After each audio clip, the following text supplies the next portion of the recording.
Hello, I'm Isaac Hayes III, founder and CEO of Fanbase. And right now we're accepting investors in our $17 million round to revolutionize the future of social media. Today, for just $399, you can own 60 shares of stock in Fanbase at $665 a share. Go to startengine.com/fanbase and invest today. While the big platforms have grown too massive and disconnected from their users, Fanbase is building a platform where creators and users truly come first.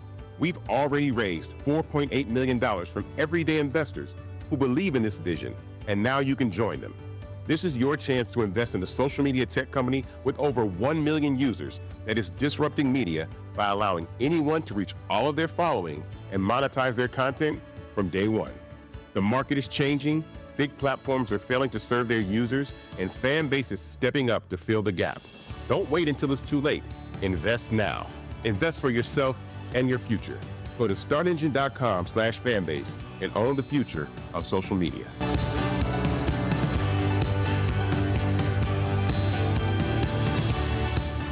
Start Network is here. Oh, no punch! I'm real revolutionary right now. Thank you for being the voice of Black America. All momentum we have now, we have to keep this going. The video looks phenomenal. See, there's a difference between Black Star Network and Black-owned media and something like CNN. You can't be Black-owned media and be scared. It's time to be smart. Bring your eyeballs home. You dig?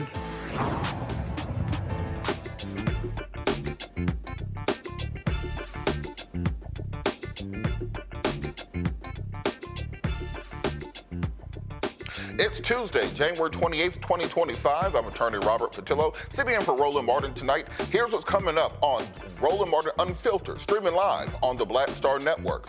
Look, we tried to tell you. Welcome to Project 2025. We're seeing the entire Project 2025 agenda being executed by the Trump administration with over 300 executive actions in the last week. Just today, a federal judge blocked the Trump administration's freeze on federal grants and loans, which could total trillions of dollars. We'll talk about who that freeze will affect and what will happen if it goes into effect on Monday. Also, another executive order aimed at trans military service members may be decided in court. And I remind people, the same laws that protect trans individuals protect African Americans. If the court decides that Donald Trump with an executive order can ban trans people from the military, they could use a similar executive order to ban African Americans or other protected classifications. It's all under the same constitutional scrutiny. So don't say simply because it only applies to other people, it doesn't matter to you. All these cases matter to you. We'll talk more about that later in the show. MAGA attorney generals are demanding that Costco drop its DEI policies. We've seen in recent weeks and months, since this extreme MAGA agenda has gone into place, corporations across the country have gone back on those 2020 promises to help black folks. Remember our corporate partners, our corporate friends? Well, the minute they could drop black folks, they did. Costco stood up to them. We're going to talk about what these MAGA attorney generals are trying to do in order to reverse those policies. Also, in my home state of Georgia, the district attorney who refused to prosecute the 3 white men who gunned down Ahmaud Arbery is in court facing criminal charges of her own. We'll talk about that later. And in tonight's Marketplace, we'll hear from the creator of the deodorant and skincare line specifically designed for people with sensitive skin. It's time to bring the funk on Roland Martin Unfiltered, streaming live on the Black Star Network. Let's go. He's got it. Whatever the miss, he's on it. Whatever it is, he's got the scoop, the fact, the find. And when it breaks, he's right on time and it's rolling. Best believe he's knowing. Putting it down from sports to news to politics. With entertainment just for kicks, he's rolling. It's on Go, Roll, y'all. It's Roland Martin, yeah. Rolling with Roland now. He's funk, he's fresh, he's real, the best, you know he's Roland Martin now.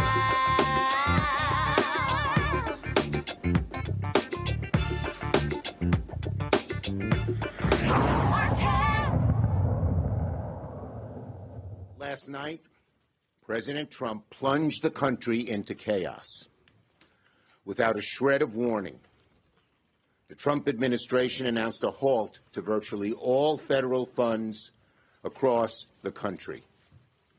In an instant, Donald Trump has shut off billions, perhaps trillions of dollars that directly support states, cities, towns, schools, hospitals, small businesses, and most of all, American families.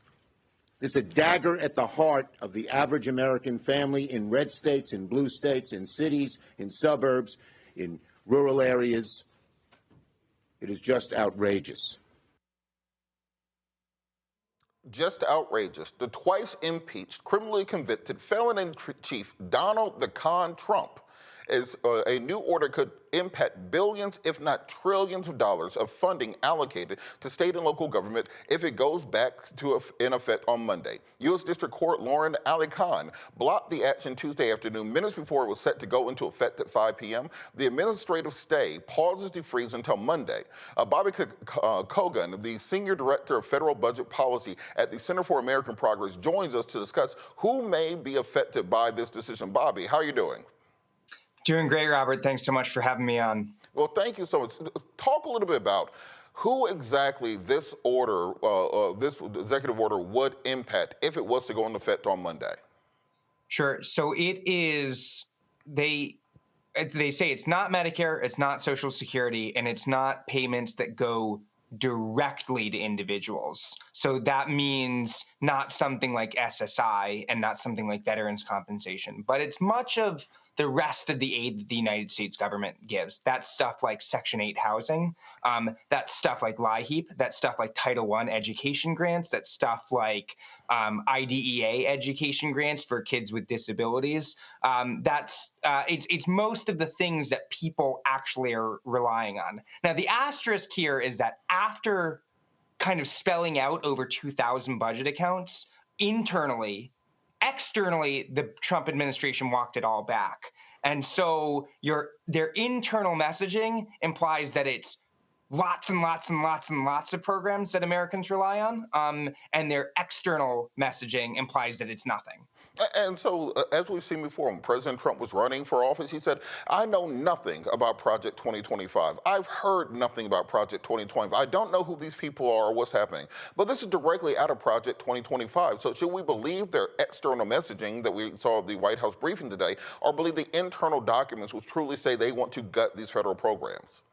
I think we should believe the internal messaging. If you look at the budget request that Trump made when he was president last time, he called to eviscerate the social safety net. He called to cut SNAP in quarter. He called to cut Section 8 in third. He called to cut Medicaid in half, right? So they clearly want to do this. Whether their walk back is all a show or they got scared and wanted to lie about their initial policy, I think is a different thing. But it's very, very, very clear that externally they were feeling the heat. But to your point, I think that we should assume, and we had, there were reports today of folks, of states logging in and not being able to get their Medicaid money for the upcoming quarter. There were pauses on Head Start grants and that sort of stuff. So it's very clear that they were working towards pausing huge amounts of the federal government. And what we've seen thus far with these 300 executive orders plus that were still coming down the pipelines is it seems that they're attempting to flood the zone. That if you throw enough crazy things out there minute by minute, hour by hour, there will not be enough money for lawyers to challenge every single one of these executive orders in court. There will not be the scrutiny to be able to dive into each of these things because before you get through one, another crazy thing is going on. What can people actually do to fight back against these orders, and what does this administrative stay mean? Yeah, I think that that's astute, right? I mean, the common theme of the Trump administration, the thing that runs through all of it is chaos for the American public. I'm not sure what an individual can do per se. That if there are missed payments, any of the agencies or states or facilities that misses the payments will know, and then they will sue. And that will presumably put another stay, right? So you referenced the federal judge today who put a pause on it, but just through Monday. That's kind of fortuitous for the Trump administration for stays because February 1st, the beginning of the month, would have been a huge period of a lot of federal outlays. So you'll have to wait for someone to get standing due to a missed payment, and then that person can sue. I would just say if you're listening and you are not getting a benefit you are supposed to get right now, I strongly encourage you to talk to your local reps and also to your district offices for your federal reps, because right now part of the issue is it's very difficult to understand what is going on. The chaos, the uncertainty is a feature rather than a bug. And from a constitutional perspective, Chuck Schumer said it earlier, Congress has the power of the purse strings. When the president takes his oath of office, he raises his right hand and says, I will support and defend the Constitution. I will dutifully carry out the edicts of Congress. Does the president have the power? Does he have the ability to simply say, I'm not going to distribute money which has already been passed by the Congress, signed into law, and put forward? No, he does not. If the president doesn't like this spending, there's actually a special path that's filibuster proof. It's easier to pass than a normal bill to help rescind and peel back unused funds. Right? If a president doesn't like a law, you can try to change the law. But what you're not allowed to do is simply ignore a law that you don't like. What you're not allowed to do is just not carry it out. Now, I will quickly say there are paths to legally pause spending. But President Trump did not take those. He didn't take them when he was in office in 2019 and illegally paused Ukraine funding, and he didn't take them this time, right? So what we see is a direct willingness to flagrantly violate our spending laws. And on that point, he knows he can't do this. He knows he can't suspend the 14th Amendment when it comes to birthright citizenship. He knows he can't do many of these things. But what is the plan for people and for parties and groups to really fight back against this besides paying lawyers exorbitant fees to go before federal courts? And then as a codicil, we have so many judges that President Trump appointed. Is there a chance that a 6-3 majority on the Supreme Court, if it gets that far, may just decide to give him these additional powers? I would be skeptical if the Impoundment Control Act is overturned. What President Trump is pushing is radical even for him. Now, of course, I say that, and then every week he comes out with another even more radical executive order. But the argument behind what he is trying to say is that spending and only spending laws are optional, and that Congress may not bind the president to spend. And what that would mean is that Social Security is unconstitutional. What that would mean is Medicaid is unconstitutional. What that would mean is Medicare is unconstitutional. It would mean that when you are owed your Social Security check, the president always has the option to say, no, I don't feel like giving it to you. That is a really radical legal belief, and that is what has to kind of undergird the idea that the president is always able to impound, right? He argues that the president has inherent impoundment authority, and that has to mean that the president can't bind any spending. I can't imagine the Supreme Court saying all of our entitlement law, all of our spending law is unconstitutional. That is a bridge very far. Now, will some Supreme Court justices say that? I'm sure some will, but I am maybe I'm too naive here, but I don't think that we will see it overturned. I agree. And look, I want to be as optimistic as you, but I think we all said Roe was settled law. I think we all thought that the North Carolina, the Harvard cases on schools, that was settled law and affirmative action. So for people who are looking at this and trying to find out what are the steps going forward, can you talk a little bit about what happens if this administrative stay fails on Monday and this goes into effect? What will happen to individuals who are depending on many of these services like Meals on Wheels and other government programs? Yeah. So by virtue of it starting back up on the 3rd rather than the 1st, there will be kind of a little bit of respite. Basically, they're targeting funds that get administered by other things. The federal government will give money to a state or to an authority or to a facility, and then they will carry it out. And so it's not that they can't continue to give out funds, it's that the federal government may not give out any more. So what we're looking at is when the federal government would miss the timing of a payment. Many payments come out at the beginning of the month, some come out quarterly, some come out annually, some come out when grants are due.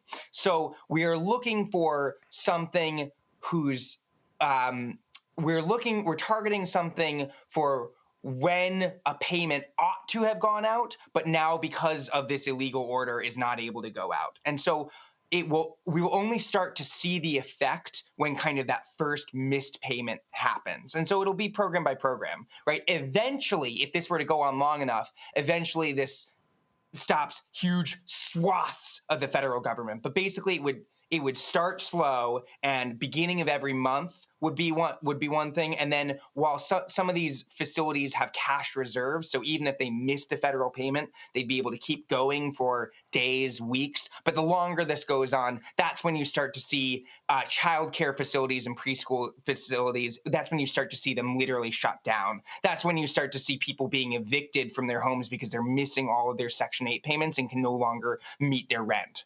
And so with the new press secretary went into great detail to talk about the programs that wouldn't be cut or wouldn't be affected by this spending freeze. What programs specifically will be affected so that people will have a better understanding? We talked about Meals on Wheels, we talked about Section 8, but what are some things where people are going to tangibly feel the effects of this? Yeah, so just to say, the press secretary is taking the public view that, oh, we didn't mean anything that we said. So that's where we have to, if you take the press secretary's view, then we're only talking about some of the green energy things and the Inflation Reduction Act and the bipartisan infrastructure law, and we're only talking, we're only kind of talking about those. That's what they said publicly. What they said privately is that it is much larger. So for the tangible effects for people, that would be your free or cheap preschool is now closed and you are no longer able to get that. That will be your school lunch that you get from school. There's no more funding for the school from the federal government. So maybe you just don't get that because maybe the school can no longer provide it, and the state and your local school district can no longer provide it, right? So it kind of depends on whether private entities are able to step in and fill the void. But the tangible effects, if this goes on long enough and is as broad as they implied it would be, and that their private messaging says it would be, it is stuff like your nutrition, it is stuff like your education, it is some of your healthcare, your community health centers and stuff like that, and it is some of your housing. And so before we run time, where can people get more information on this and really keep up with what's going on? Because we've seen Facebook has gotten rid of fact checking. Twitter has gotten rid of fact checking. There's so much misinformation coming out, disinformation. And we've got the press secretary who apparently now can just pick the media that they want to have at press conferences. I don't know how many people saw that earlier, but they announced that they will now be having podcasters, bloggers, conspiracy theorists be in the White House press corps. So it's very difficult to discern what the actual information is and how exactly we can address it. Where can people get accurate information from, and what can people do to fight back? I think that's the biggest concern folks have. Sure. I put out a paper, or it should be out in minutes if it's not already. It's my attempt at trying to explain all of this. I would just say there's been tons of reporting from the Washington Post and the New York Times, from Politico, from lots of groups that are trying to lift it up. The difficulty is just no one really knows what's happening. In terms of what you can do to fight back, it's going to sound like cold comfort, but I truly, truly think the best thing that we can be doing is, to the extent that we are missing a payment that we know we are supposed to get, we should be flagging that for journalists, for our local elected representatives or whatever. Right now, the biggest advantage that the Republican that Trump has, the Trump administration has, is the chaos. No one really knows what's happening, and anytime we say this is happening, they say no, it's not. So that to the extent that you are actually experiencing something, getting that to someone who can help elevate it is actually incredibly, incredibly helpful.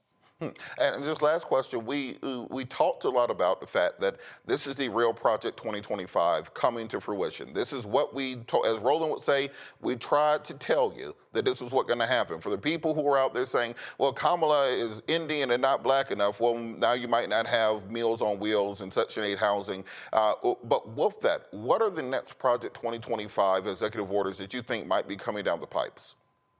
Well, I'm a budget person, so speaking just in my issue area, I expect to see even broader impoundment. I expect to see even broader kind of, they've been doing trial balloons. On day one, they did kind of pretty targeted, what they thought would be politically advantageous, illegal pauses in spending. And that also comes straight from Project 2025, where they said, we're not going to spend on the stuff that we don't like. We're just going to have it follow the president's policy. they did trial balloons, and then they did this big one, and then they immediately walked it back. I expect to see a lot more of that coming through. But again, that's just my issue area. And so for the other stuff, I don't feel super comfortable opining. Well, I think it's something we have to watch, and if they are able to take the power of the purse string away from Congress and move it into the executive, we are fundamentally in a different form of government than what our founders said. I grew up with conservatives saying we want less power in the executive. We want small government. We want power to be more democratically with the Congress and with the people. And as soon as they get into power, all that goes out the window. I tell people all the time, don't listen to the flowery language. Watch the actions that people are taking. Thank you so much, Bobby, for joining us. How can people follow you on social media? Thanks so much for having me. I'm on Blue Sky, and it is BBKOGAN. And for now, I'm still on the bad site, but mostly I'm on Blue Sky. All right, Bobby Hogan from the Center for American Progress. All right, we'll be back after the break. You're watching Roland Martin Unfiltered, streaming live on the Black Star Network. What's up, y'all? Look, Fanbase is more than a platform. It's a movement to empower creators, offering a unique opportunity for everyday people to invest in Black-owned tech, infrastructure, and help shape the future of social media. Investing in technology is essential for creating long-term wealth and influence in the digital age. The Black community must not only consume tech, we must own it. Discover how equity crowdfunding can serve as a powerful tool for funding Black businesses, allowing entrepreneurs to raise capital directly through their community through the Jobs Act.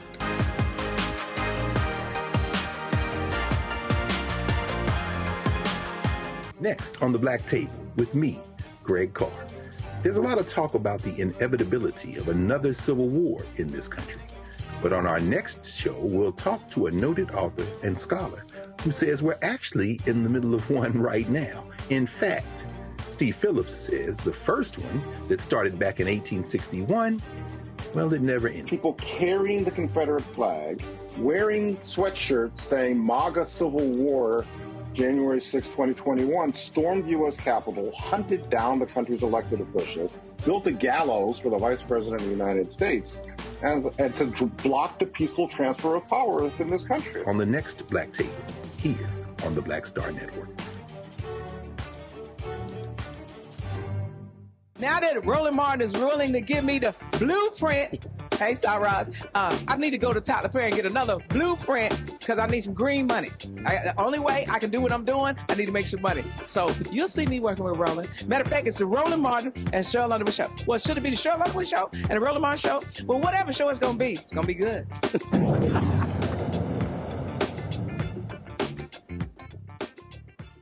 Welcome back. Let's go to our panel. Today we're joined by Dr. Mustafa Santiago Ali, former senior advisor for environmental justice at the EPA from Washington, D.C. Benjamin Dixon, pastor, political commentator, and author of God is Not a Republican out of my hometown of Atlanta, Georgia. And also Dr. Larry J. Walker, assistant professor at the University of Central Florida, joining us from Orlando, Florida. We got to work our way through some of these executive orders. I'm going to start with you, Mustafa. You know, you worked in the environmental protection. You are an expert in these things, and these are the exact programs that he's going after. What do you think it says that he is attacking these particular programs when he said he was running to lower the price of eggs and milk? Well, what it says is that he's willing to put profit over people. He's willing to actually put our most vulnerable communities in the crosshairs of these executive orders, of taking these needed resources away from communities that have always been under-resourced. And it's just saying that, whether it is a matter of you getting sick or losing your life, it is not of great concern to what's going on.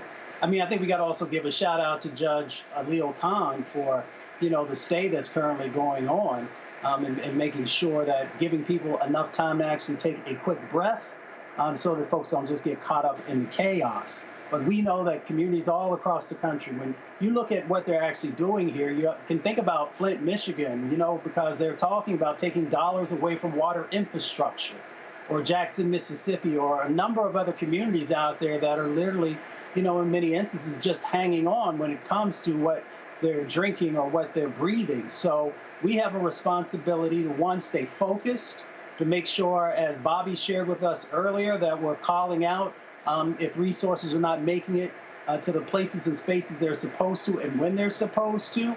And then the most important thing also is that making sure that we are elevating the message, the stories about how people are being impacted across the country based upon these decisions. We got $1.1 trillion in grants that are out there, usually on a yearly basis, and $750 billion in contracts. And when you start playing around like this, we know who's going to be hit first and worst, but you also are going to create all kinds of really just devastating impacts to both working class folks, the middle class, and of course our most vulnerable. And Dr. Walker, I want to bring you on this conversation because we've been telling people about the dangers of Project 2025 for nearly 2 years. We've had specials on it, town halls, we've sent out mailers, conversations. People seem to be completely surprised that Donald Trump is doing exactly what he said he was going to do. So what do you think has to happen for people to understand that this is the Project 2025 agenda and then start formulating plans on how to fight back against it? Yeah, I think this is a really important point. You're right. Roland talked about this in great deal throughout the United States, among other people who care, passionately about how, various policies issues impact the Black community. And so a lot of this is too late, right? You talked about your previous guest about, what kind of entities are in place to kind of fight back against some of these policy changes. But I think there are a couple things that we need to consider based on the election and where we are right now. Is that what you're seeing is an erosion of the three branches of government. We talk about executive, judiciary, and legislative. What you're seeing is, undercutting the power of the legislative and judicial branches and strengthening the power of the executive branch. Also, what we're seeing here is essentially when it comes to the federal government, eliminating it as the elimination of the administrative state. And I think people need to understand that. And that's what we're seeing today in terms of people don't consider how the federal government impacts their lives, billions and trillions of dollars on a daily basis. But now you're beginning to find out this is destroying the federal government as administrative state, as in terms of what's been appropriated in this case by Congress, and now holding that money back. And the long-term impact is going to, short and long-term impact is going to have on American citizens and also the U.S. economy. Because now we're talking about eggs.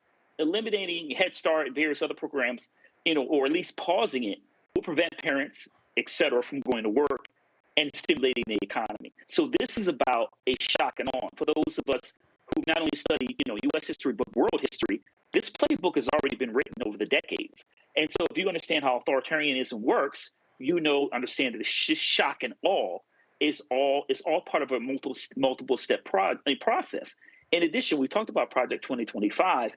They've literally had years, and the Heritage Foundation has been working on this for decades, to lay out a plan if we ever come in power with the right person in place. And so now, once again, the dismantling of the federal government as administrative state has begun. So it's not about whether systems are buckling. They've already buckled. And Pastor Dixon, on that point about studying history and studying how authoritarian governments rise, I thought about this earlier. If you think back to Greek philosophy, you had Polybius, who talked about the anakinansis, the decay of society, the decay of governments, where you have a democracy and that descends into anarchy. You have an aristocracy that descends into an oligarchy. And then you have what we have now, which is simply mob rule, where you have a combination of rich tech bro corporate interests coming together at a perfect Kairos moment with the conservative movement, which has been trying to push these things for decades. What do we need to put together on our side? I think we have to be more solutions oriented. We can only put out so many press releases and cry so much. What do we need to do on our side to organize the same way that the Heritage Foundation did? From the minute that the ink was dry on the Civil Rights Act of 1964, these groups started figuring out ways to turn that clock back. Who's doing that planning for us? We need to have an all hands on deck solution, and it requires every one of us, every one of your listeners, every viewer. We need to be able to move in a concerted action. That includes a general strike. That means a consumer strike. We need to withhold our dollars. We need to do far more than just one boycott. We need to shut this down because corporations are comfortable with the idea that we will still consume even though we're being crushed by the decisions that are being made by the Trump administration. They assume that we're still going to go to the store. They assume that we're still going to buy, which is what we normally do. And if they can count on that, then they have no problem continuing to crush us. They also have a second plan, which is to absorb as much as they can without consumption because they want to weaken us. We must absolutely respond. I don't know personally whether or not we should respond in the streets like we normally do with massive protests because they're waiting for that. Donald Trump has a commander, or rather he has a Secretary of Defense that is willing to unleash the military on us in the streets. But so I think we need to respond in kind in terms of withholding our dollars at every possibility, every possible chance that we can, because we see right now that they mean business. And if anybody didn't believe it before, they should honestly see it right now. What they intend on doing is crushing the government to the point where we are out here helpless without anyone to help us at all. And if people can't see that at this point, I'm not sure how to help them see it. Well, I think what these people realize, the Heritage Foundation, these other conservative groups, this is their one shot. They're not going to get another bite at the apple. They are unleashing everything they can at the beginning to make sure that they're doing the spaghetti method. They're throwing all this stuff at the wall. Half it will probably get struck down by the courts, but the half that stays will reshape our government for the entire future of our country. Pursuant to that, on Monday, the twice impeached, criminally convicted felon-in-chief who never served a day in the military signed multiple executive orders that could have a significant consequence on our armed services. These directives call for the extensive changes in military affecting troops who are discharged years ago for COVID-19 during the COVID-19 vaccine mandates, eliminating policies and programs that deal with race, gender, sex, and other things, quote unquote, for merit, and also an executive order restoring America's fighting force, eliminates race-based and sex-based discrimination within the armed forces for the United States. Trump also claimed that the principles of diversity, equity, and inclusion had corrupted the military and stated that this approach would no longer be in effect during his administration. His executive order reinstated a policy from his first term banning transgender individuals from serving in the military. This order rescinds a measure put in place by former President Biden, which allowed transgender people to enlist and receive health coverage for gender-affirming care. On Tuesday, two national LGBTQ IAPK plus advocacy groups filed a federal lawsuit challenging the executive order, and on behalf of 6 active-duty transgender members and 2 prospective service members, the group argued that the ban violates the Equal Protection Clause of the Fifth Amendment. So look, I want to bring you all back in here because let's think about what he is doing. When they say that we are getting rid of diversity, equity, and inclusion programs, he's not saying for those frontline troops. Black folks, y'all can still be in the infantry. Latinos, y'all can still, go out there and look for the landmines and get shot with the bullets. But when it comes to the leadership of these organizations, he wants it to be a 1950s version of the United States military, where you have the madmen at the top and the black and brown people at the bottom with no chance of advancing. And even on this order with regards to transgender individuals, as I said at the top of the show, these same laws, if they're allowed to stand to discriminate against transgender people today, can be used to discriminate against African Americans tomorrow. Mustafa, what do you think is the impetus behind these things? Well, first of all, I'm thinking about the words of Dr. King when he said injustice anywhere is a threat to justice everywhere. And that's meant to all the folks who often forget, that when we allow one group to be attacked, then there's a next and a next and a next that they are coming for. So we should just be mindful of that. The game that they're playing is really one about making sure that all the amazing gifts, especially that black folks have and others, are not brought forward in leadership. We understand that when you have diverse leadership, you have a stronger organization. Whether we're talking about a nonprofit, we're talking about a corporation, or we're talking about the military. When we look at, just the other day, so many of us were making sure that we were lifting up the Tuskegee Airmen, making sure that people didn't know about not only how amazing they were, as Air Force pilots and everyone else who helped to support that, but that their story was often, kind of hidden, if you will. And that is because they didn't want folks to know, how amazing they were, and also, how they were just excellent at what they did. So when you're able to strip away the ability for folks to be able to move up through the ranks, then you can also bring in those old adages that they're not smart enough or that they don't have the technical skills that are so critical for these types of positions. So the game is to break down the civil rights infrastructure, to break down diversity, equity, inclusion infrastructure. And then we should also call out the fact that even though DEI is so incredibly important, that we haven't always been the beneficiaries of that. We know that white women, in many instances, have been able to ride that horse to the top in many organizations. By no means do I not want folks to be able to have, an equal opportunity to be able to be successful. But we know that we are the ones who have carried the burden. We're the ones, who had to blaze these trails. And we know that we also are the ones who should be able to reap the benefits of everything that we put into this.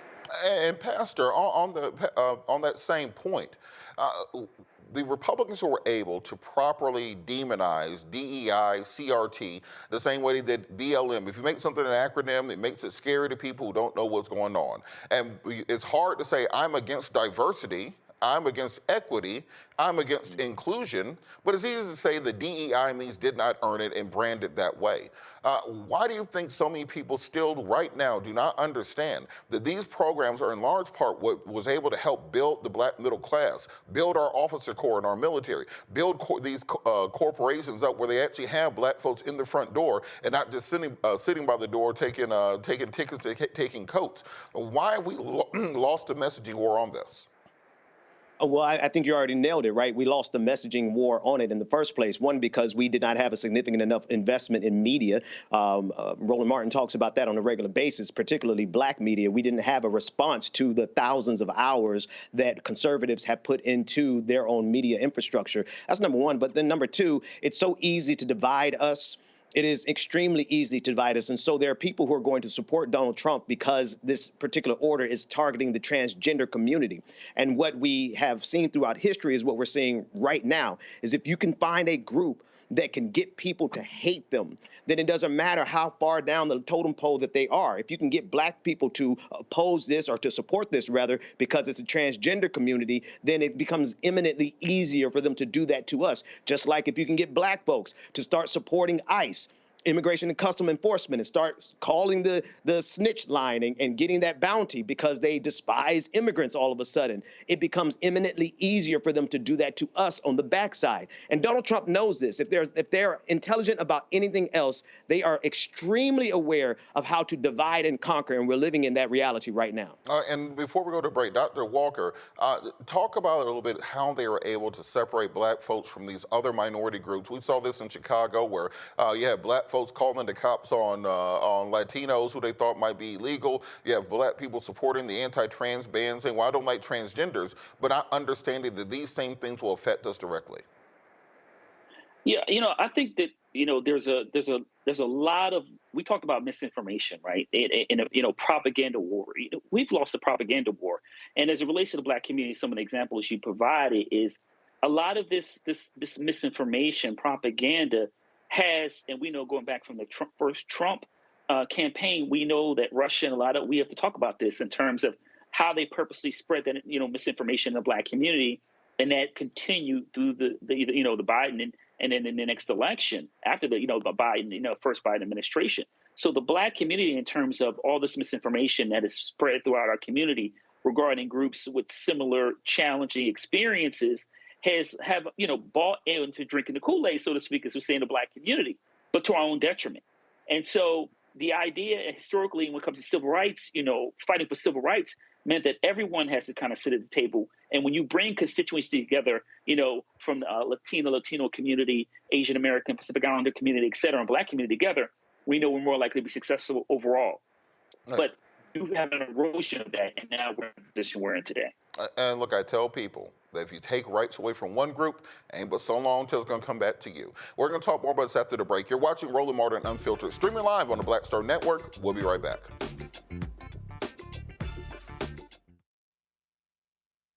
Hello, I'm Isaac Hayes III, founder and CEO of Fanbase.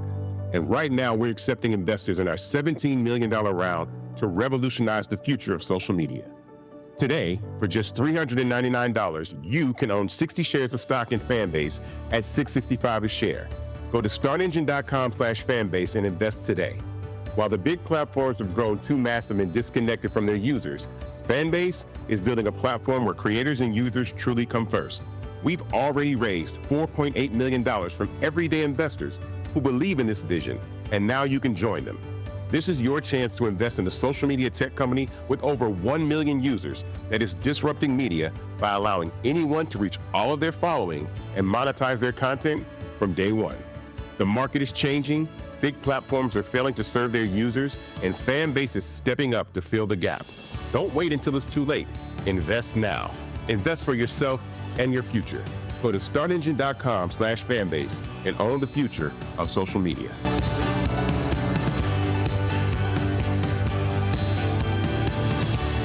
What's up? It's Sammy Roman. Hey, it's John Murray, the executive producer of the new Sherry Shepherd Talk Show. It's me, Sherry Shepherd, and you know what you're watching, Roland Martin Unfiltered.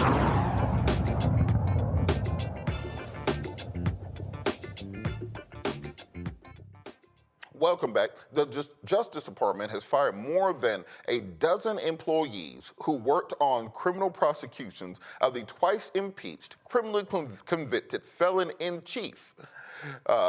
If you look at what's going on from January 6th, this is very clearly retribution against lawyers who work for Special Counsel Jack Smith's team, and this is the latest sign of an upheaval inside the Justice Department. It reflects the administration's determination to purge the government of workers who he perceives to be disloyal to the orange one. Remember when we said Project 2025 said they were going to fire between 50,000 and 200,000 federal employees? They're doing it. The felon-in-chief granted pardons to more than 1,500 individuals connected to the January 6th events, including some who assaulted police officers just hours after his inauguration last week.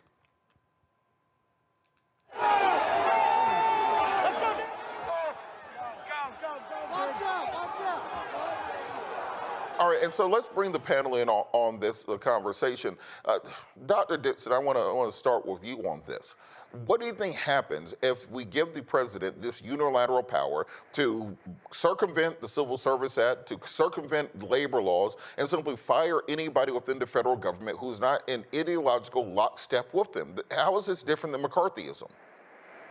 Oh, it's McCarthyism on crack, right? It's on steroids. It's the ability to put in loyalists. It's the ability to completely strip down the administrative state and create a scenario where you must swear allegiance to Donald Trump. And sadly, there are millions of people across this country who have already bowed down before that particular fatted calf. And so we have a serious problem in front of us. We have to see if, as a democracy, whether or not we can survive all of this madness for the next 2 years and get in a House of Representatives and a Senate that can actually hold them accountable. But it's really a touch and go situation, because even when we take back power in the midterms, the truth of the matter is that so much damage is going to be done between now and then if we are not able to be resilient and to withstand it, both in terms of the institutions and the structures and as individuals who are going to be suffering as a result of this, then it really won't matter as much. So we need to focus both on resilience as well as taking back power in 2026. And Dr. Walker, we've seen he's firing the inspector generals. He's firing Justice Department officials. He's firing literally anybody who is in diversity, equity, and inclusion, including quote-unquote secret diversity, equity, inclusion programs. He's saying that if you know somebody doing diversity, equity, and inclusion, if you don't snitch on them, you will be fired also. He's campaigned on, I want to make sure that we make eggs cheaper. And when he got in the door, he immediately launched this extreme agenda.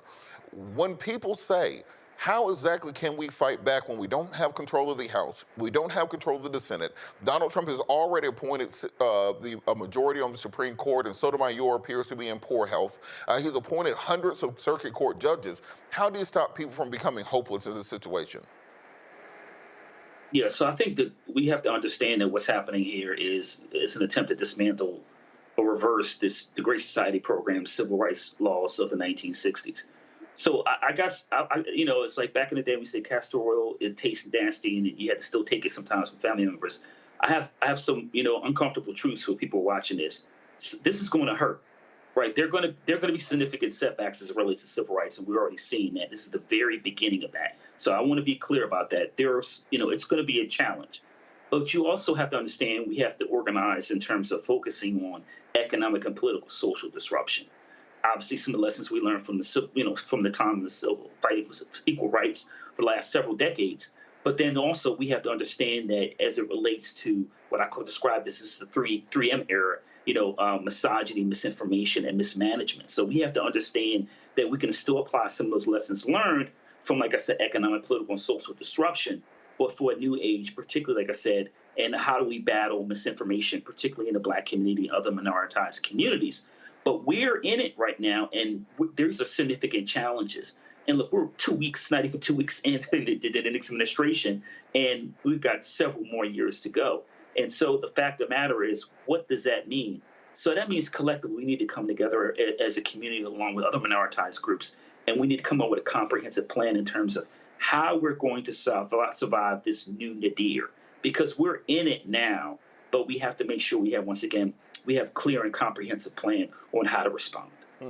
And Mustafa, just piggybacking off that point, this morning I was on the train and I was listening to a debate between Malcolm X and Bayard Rustin from back in the 60s, kind of debating the different pathways forward for African Americans. Of course, Bayard Rustin was talking about the need to work within the system, to pass exactly these types of laws that we're talking about, to sign these types of executive orders that we saw coming out of the Johnson administration, to work our way into the Great Society, to advance socially, to increase our ability to vote, to make sure that we are first-class citizens, not second-class citizens as we were at that time. And Brother Malcolm made the argument that we need to be working on independence and self-determination, that as long as you are within a system, that you will always be subject to the system. And now as we're seeing the conditions of our community where so many people are dependent on Section 8, which might be gone on Monday. There are so many people who are dependent on Meals on Wheels, might be gone on Monday. There are people who are dependent on early childhood education, free lunch programs, Head Start programs that could be gone by Monday. What do you say to people who say, well, maybe this is a time where we start concentrating on the concept of Black nationalism and how we can build our own communities within this community so we, in the future, the next time this happens, we will have some fallback where we can depend on ourselves and not simply have to depend on the government? Well, the words of El Haj Malik El Shabazz, better known as Malcolm X, continue to ring true today. I mean, it has to be about community.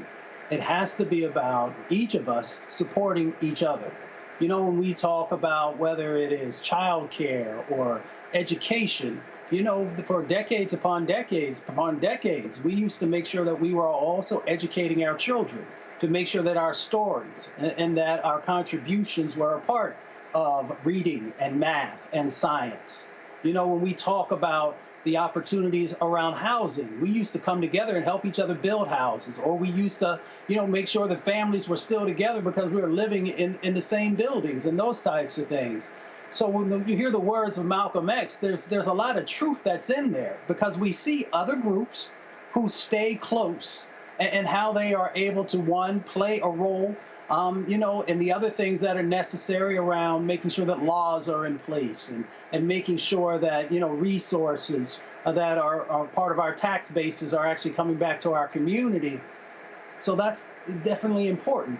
But the other part that's more, for me, critically important is to make sure that we are following, whether it is the lessons of the Black Panther Party or the lessons of those who are who follow some of the traditional African ways of doing business and of living and culture, or the culture of our own people right here in the United States for hundreds of years of self-sufficiency and making sure that we are lifting each other up. So, we can do both, but we can't also just forget about where we come from and how we were able to not just survive, because in many places, in many locations, we were actually thriving, and we understood that when we thrived, we saw some of the things that happened because people were jealous of the success that we were able to pull together.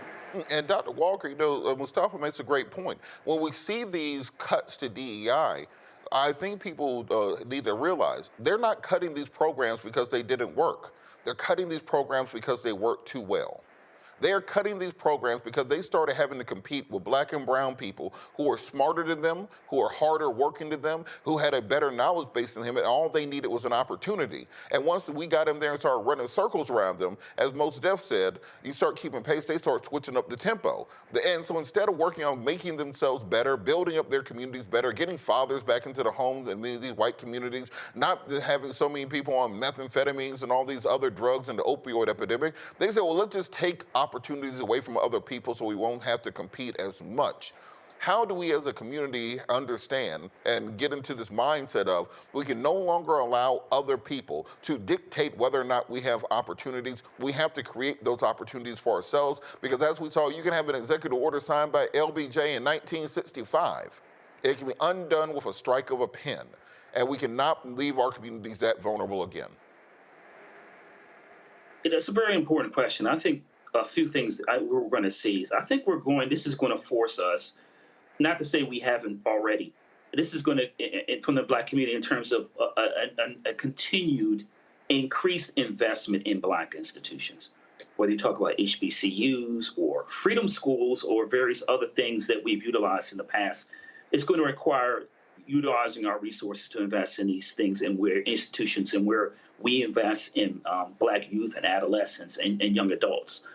That's going to be critical in terms of where we are right now, because I made the point about economic, political, and social disruption. It'll allow us to create, not only in terms of, strengthening intellectual wealth and political and social wealth, but create another generation of those economically who have the money to reinvest in our communities.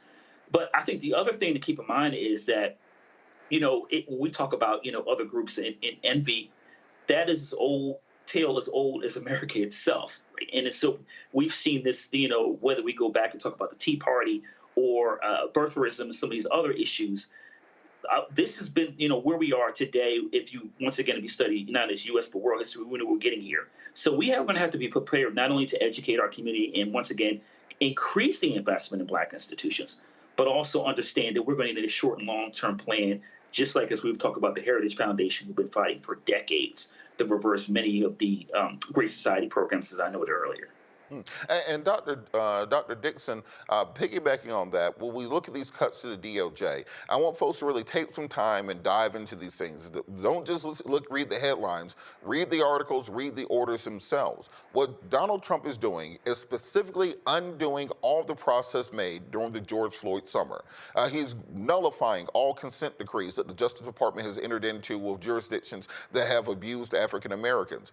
He has shut down, essentially, the Department of Civil Rights in the Justice Department, and they're going to be going after people who are doing anti-white racism as opposed to enforcing civil rights laws against African Americans. They are using the same words, the same laws that were meant specifically to protect the formerly enslaved, and using them to discriminate against the African American community. Can you talk about the impact of when if we give this group the ability to essentially undo 150 years of American jurisprudence and advancement for African Americans with the strike of a pen?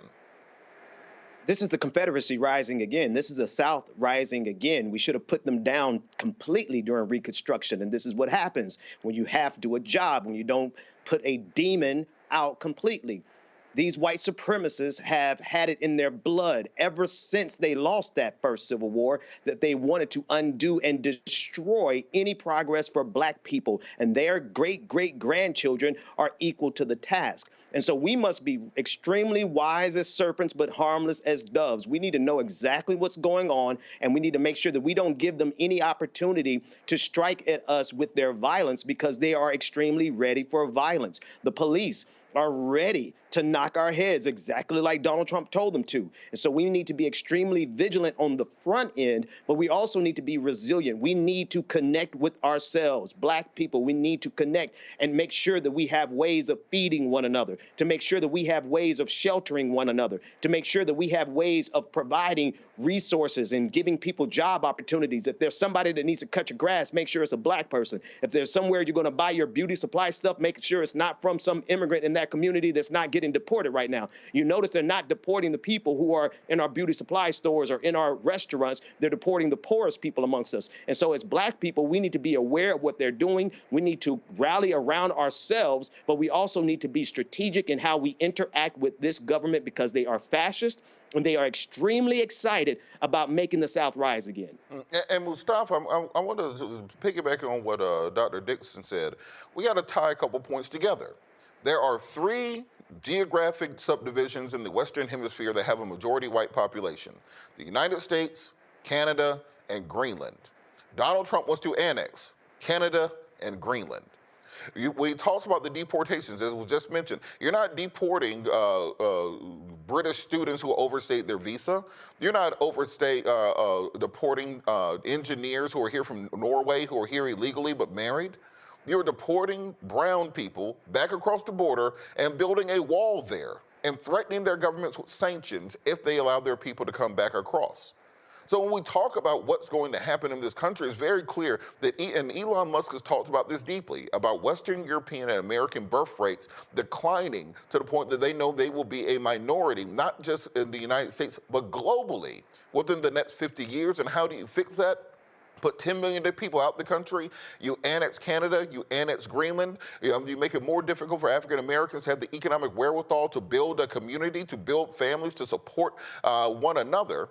And then you were able to create that same Leave It to Beaver, and you have made America great again functionally. So I want you to kind of clarify to people exactly what this whole plan is, that is deeper than simply cutting the budget. It's deeper than simply cutting the deficit. It's about wholesale changing America back to that utopian vision of a European settler colony with manifest destiny from sea to shining sea. The nation of, as Jefferson said, small farmers, and what he meant was plantations, where now you have the Latinos being gone, the immigrant labor being gone, and guess what the new black jobs are going to be? Now that they're no longer going to have to enforce diversity, equity, inclusion programs. Talk a little bit about that. Yeah, and it also the prison population. So we also have to pay attention to how many more of us that they will try and incarcerate to be able to fill those jobs and not pay folks to do the work, or pay pennies on the dollar, if you will. I mean, we just got to understand, Roland often talks about white fear, talk about the browning of America, and that's exactly what it is. They understand that this is one of the last opportunities to be able to structurally change how America operates and who has power inside of America. If you take a look over the last 20 years, even though we know we still had a long way to go, there was some slight shifting in power. The black middle class was growing, even though we still have a number of brothers and sisters who have not yet been able to find the path yet to be able to do that. But still, they saw that. They saw that we were making sure that, sisters and brothers were getting more educated and being able to create their own businesses, even though we had to navigate, the labyrinth of things that you have to deal with and being able to get financing. So they saw all these different types things that were happening. And I'm of the mind that they followed a model, both an apartheid-esque model that they saw effective in South Africa, because they knew that even as the browning of America was happening, if they could put these things in place, if they could get the judges, if they could make sure that legislation and policies were actually reflective of their needs and not the needs of folks in the greater population, then that they would have the leverage that would be necessary to be able to continue to hold our most vulnerable down and find a way to be able to continue to lift themselves. They also understood that it is about the money, because money in the United States is connected to power. So they wanted to make sure that they had that. So when you see Donald Trump doing these types of things that he did recently with the freezing, it is about monetary. It is about being able to say, I can redirect resources where I see fit. And of course, based upon his executive orders, his part of I see fit does not support environmental justice. It does not support housing justice. It does not support transportation or economic justice. So we just got to understand the game that is going on, and that they've done 3 things, and I'll close with these. One is around messaging and storytelling. Because if you can create a narrative, then you can get people to believe whatever it is that you're trying to sell them. The other part of it, as I just mentioned, is around money. and being able to control where dollars flow, how they flow, and who has access to those dollars. And then the last one is about infrastructure. If you can weaken infrastructure, then you can create these chaotic situations so that you swoop back around and then say, look at all I did to actually rebuild the foundation of America. So in my mind, those are some of the points that are important for people to think about and do their own research and then figure out how they want to engage moving forward. And Dr. Walker, on that point about communication, what we saw during the last election was the progressive movement, the liberal movement, the leftist movement, the Democratic Party has an inability to connect with people on a basic level. They're great at the cocktail parties. They're great at if you're doing a thesis at Vassar or Wesleyan. But when it comes to talking to brothers and sisters on the street as to what the exact dangers are and what exactly you have to lose, there was a lack of knowledge and lack of information around that. There are no longer trusted communicators for the African-American community. And what we saw at the inauguration is many of the people that we thought were trusted communicators can be bought for a very small amount of money. And we'll get up there and sing and dance and shuck and jive for 30 pieces of silver. So when it comes to communicating these messaging points to our community, who has to take the lead? Who has to be the people that we are listening to? Because folks aren't listening to the news. They're not listening to their pastors. They ain't listening to their parents anymore. They're definitely not listening to the politicians. How can we make sure that we are not smacked upside the head with Project 2025 again? Because now that they know they can do it one time, you know they're going to push it to the umpteenth. I think one of the things that we have to note is that, the Black community is never, listen, we've continuously played catch up since 1619, particularly when it comes to economic power, right? So you know that there are various platforms out there, some of them allegedly Black-centric, that are putting out misinformation as misinformed voters, particularly Black male. We talk about Black men, and putting wrong information out there about whatever other group you want to talk about, and that somehow Black men are benefiting. So economically, this goes to my point earlier that we have to be able to reinvest in our community so we can counter a lot of propaganda and create our own platforms by providing actual truthful information. Then let's talk about it. Like VP Harris had a very clear program in terms of issues that benefit Black men. But some brothers didn't vote for it. They voted against their best interests. Now, we have to also acknowledge that the Democratic Party is not very good, and we see that just in the last couple of days, last 48 hours, at putting out information to counter some of the false information that's always being put out, and we'll continue to see that. So we need, once again, have a comprehensive plan on how to speak effectively to folks within our community, particularly brothers, about what's in our best economic interest, not only Black men, but we have to make sure we understand what's important to make sure we empower Black women so that they're successful and that, their lives continue to thrive, so the entire community to thrive. But we have a lot of work to do. And once again, it has to begin to invest in our community and finding ways to counter misinformation to make sure that people understand clearly what policies and procedures will benefit you and what are those that are being undermined, dismantled, that will not only impact you, but the lives of your children, nieces and nephews, et cetera, cousins, and other folks in our community. And Dr. Dixon, we saw in 2008, when Barack Obama won, Donald Trump, for some reason, had this personal rivalry with Barack Obama, where he thought, how dare this African be up here running for president? That's not his place in this society. He went searching for his birth certificate. He said, well, how could he have good grades? He wanted his college transcript, etc. This is what set the basis for this attack on DEI, the personal rivalry that Donald Trump has with Barack Obama, and wanting to prove that somehow he was an affirmative action or a DEI hire, and so he's repealing these things across the board writ large. But what we saw Republicans do was they invested in state and local elections. From the time Barack Obama entered office to the time he left office, Democrats lost 1,044 elections nationwide. We're talking about state rep seats. We're talking about county commissioner seats. We're talking about state board of election seats across the nation. After the 2020 election, Donald Trump didn't go lay down in a hole and die and say, woe is me, and go on a speaking tour. 1 a.m. after he lost, he said, I ain't lose, and I'm running for re-election immediately. Then they launched 60 lawsuits nationwide to change voting laws. Did they work? No, but they changed the narrative. 26 states passed voter suppression laws, voter integrity laws, making sure that you can't give out water bottles and snacks in Georgia, that in Texas, you can have any individual challenge the electoral status of somebody just based on their outward appearance. They got rid of election drop boxes, making it harder for individuals to vote. They took voter absentee ballots and said, well, you need to have a state-issued voter ID that you can make a copy of and send in just for you to be able to vote in some states in those elections. What was the net of all this, of 4 years and billions of dollars of efforts to change those voting laws, and of all these state and local seats being changed that facilitated that on these boards of election in these state houses?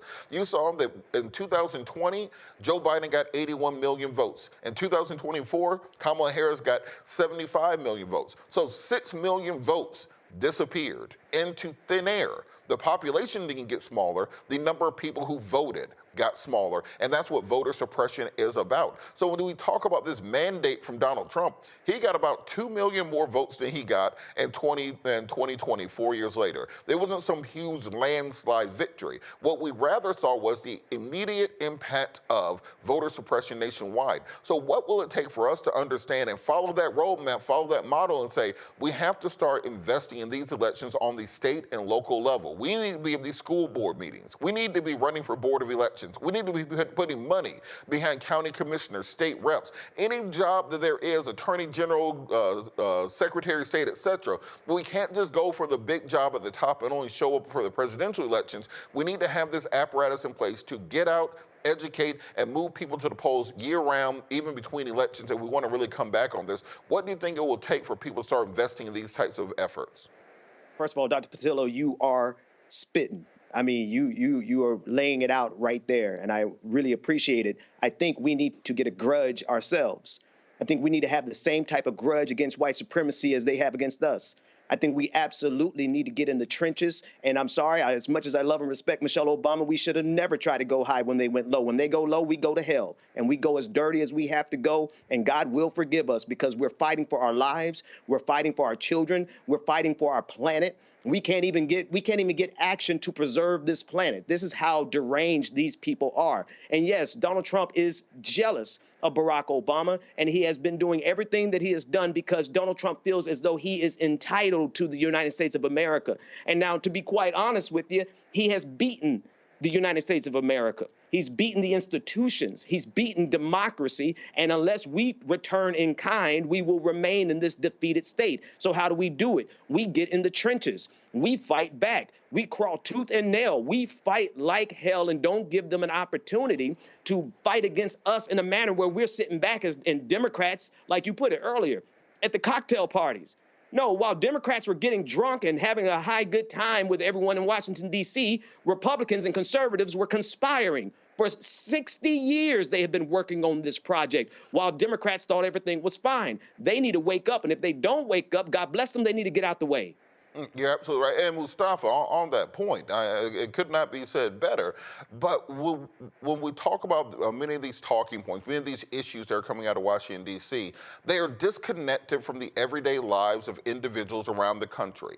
And so you're an environmentalist. When we run around talking about global climate change to people in Brunswick, Georgia, they may not understand what you're talking about. But when you say it is snowing in Georgia and it's on fire in California, that ain't normal and we need to do something about it. That is how people can actually process that information. If you are in Houston or New Orleans and it is snowing, you should probably know something is wrong. So how exactly can we get to a point where we can message things in ways that they actually penetrate? My wife always says, are you talking to hear yourself talk? Or are you talking to people can understand and process what you're saying?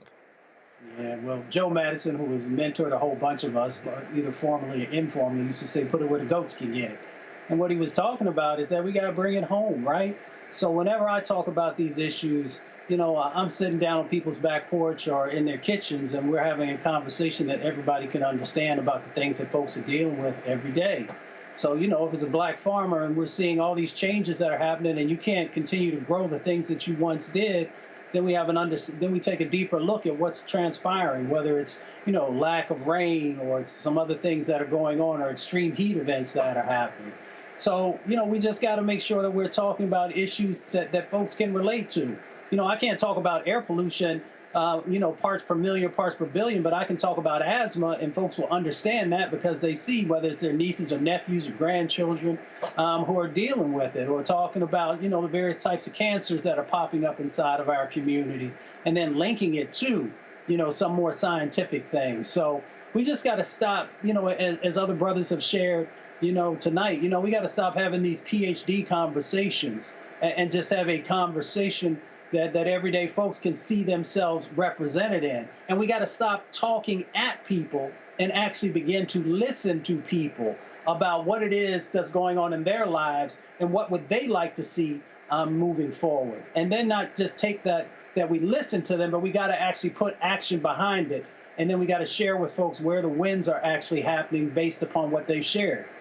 And you're absolutely correct. And look, in the words of the prophet Mystical, he said, "Stop your crying, heifer. I don't need all that." It's time to stop crying. It's time to start complaining. It's time to start fighting and organizing and getting our stuff together. Ain't nobody gonna come help us. And Gil Scott-Heron said, ain't no such thing as Superman. Nobody is coming to rescue us. We have to rescue ourselves. If we can beat Bull Connor, Strom Thurmond, LBJ, and the Klan, we can beat Donald Trump. And we can beat Andrew Johnson, Stonewall Jackson, and the Confederates. We can beat Marjorie Taylor Greene. And we can beat Pharaoh and make our way out of Egypt to the promised land. There ain't no way in hell Lauren Boebert is gonna stop us now. We are the parent people. We have DNA that stretches back mitochondrially to the African continent to 2 million years ago. We have had civilization for 250,000 years.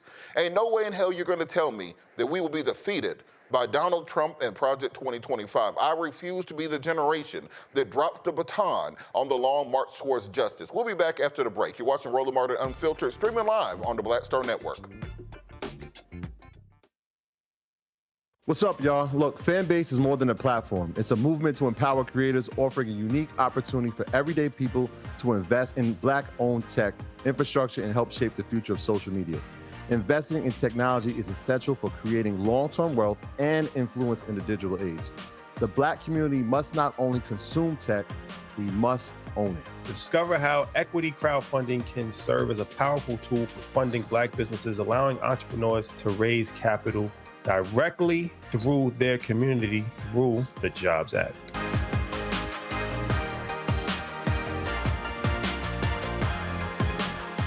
Next on Get Wealthy with me, Deborah Owens, America's Wealth Coach, women of color are starting 90% of the businesses in this country. That's the good news. The bad news, as a rule, we're not making nearly as much as everyone else. But joining us on the next Get Wealthy episode is Betty Hines.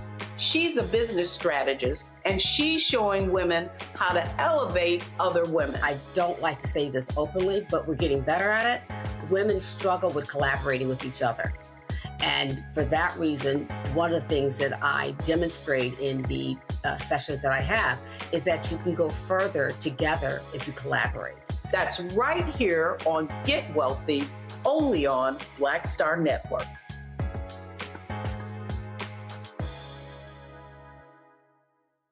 Next on the Black Table with me, Greg Carr. There's a lot of talk about the inevitability of another civil war in this country.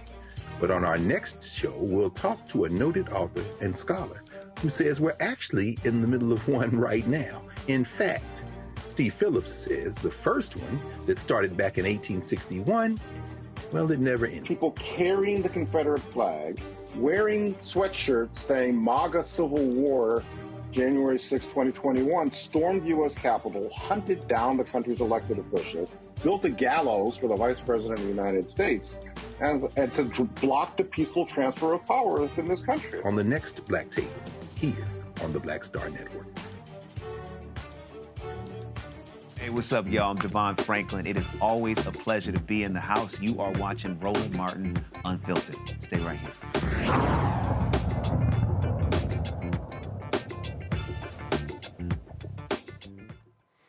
as part of the administration's continued effort to destroy diversity programs in every realm of American society, 19 Republicans attorneys general demanded that Costco abandon their diversity, equity, inclusion practices.